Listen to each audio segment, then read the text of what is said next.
Hi, I'm Amy from She Cooks, She Eats, and this week I'm going to teach you how to make meringues. Meringues have a reputation for being really hard, and it's kind of unfair. I started making meringues a couple of years ago because everyone was going on about how difficult it was, and I wanted to see if I could do it. Turns out, it's pretty easy. I've made this recipe I'm going to show you today 3 or 4 times now. They've been variously described as amazing, hella tasty, the best meringues I've ever eaten, and everything a meringue should be. These meringues are crisp on the outside and soft and pillowy on the inside. They've also got a swirl of chocolate through them and then chocolate on top. If there's anything better than a meringue, it's a meringue with chocolate.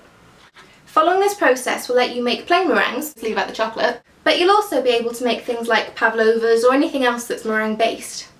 It's really the same basic principle. Whisk egg whites, add sugar, whisk some more, let them dry out in the oven. Done!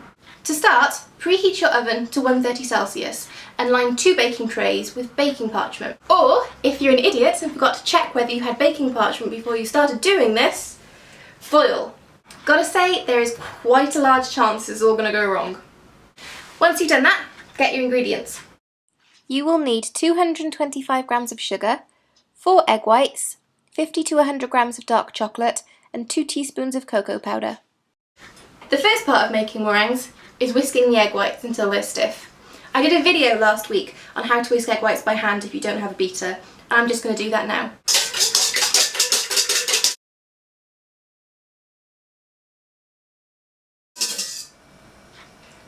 You want to whisk them till they're at soft peak stage, so they're still floppy but kind of holding their shape. At this point you start adding the sugar. Just add it a little bit at a time and then whisk in thoroughly after each addition. Just a sprinkle.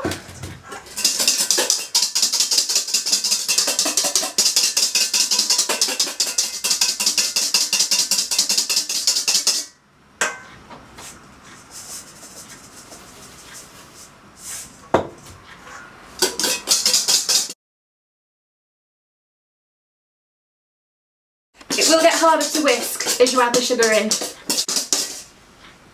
There we go. Thick, glossy and shiny. Holding its shape really well. They say that for perfect meringues you should be able to turn the bowl upside down and the egg whites won't fall out. Give it a go. Ready? 1, 2, 3. I think we're good. For this next bit you'll need a large metal spoon. Take half of your beaten egg whites and put them in another bowl. In this other bowl, still using your metal spoon, fold in the cocoa powder. You want to be really gentle. You just tired yourself out whisking those egg whites, you don't want to knock all the air out now. I tend to move my spoon around the outside of the bowl and then cut down the middle.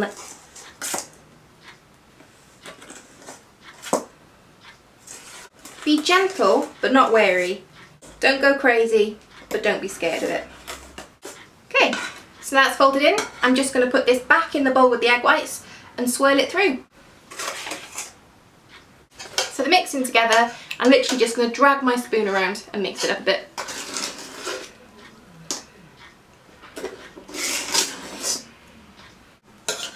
Mix up. Now just put big splodges of these meringues on your baking parchment. I usually make 12 out of this mix and they tend to be pretty good sizes.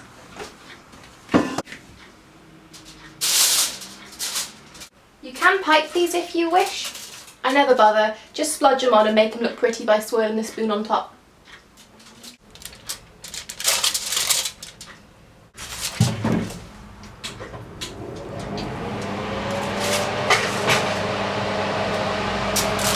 Now they're in the oven, you need to leave them for 2.5 hours. Okay, so it's been 2.5 hours, you can tell because the light's all changed. Meringues should be ready. Again, because I had to put them on foil, I have no idea how these are going to turn out. Oh, they're okay. They're okay.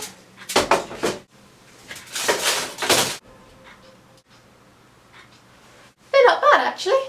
Just, you know, test for quality control. Can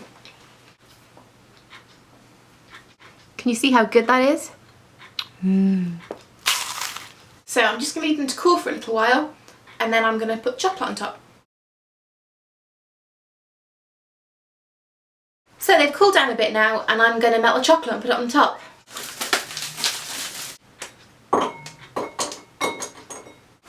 Grams of chocolate in a bowl. I'm just going to melt it with 10-second blasts in the microwave, stirring well after each time. Make sure you stir it and only do it in 10-second blasts, because otherwise it will burn.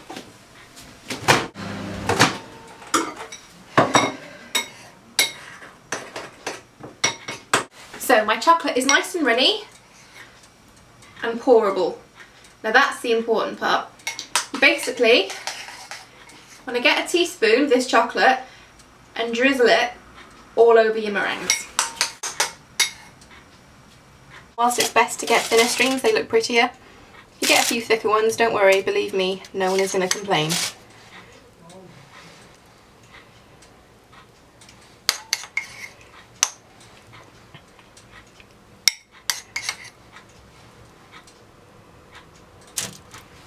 I'm literally taking a teaspoon of chocolate, letting the excess drip off, and then drizzling it over.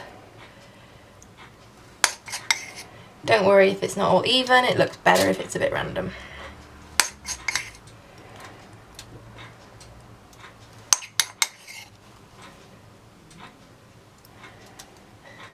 Melt more chocolate if you need to, or it's getting a bit stiff, just pop it back in the microwave.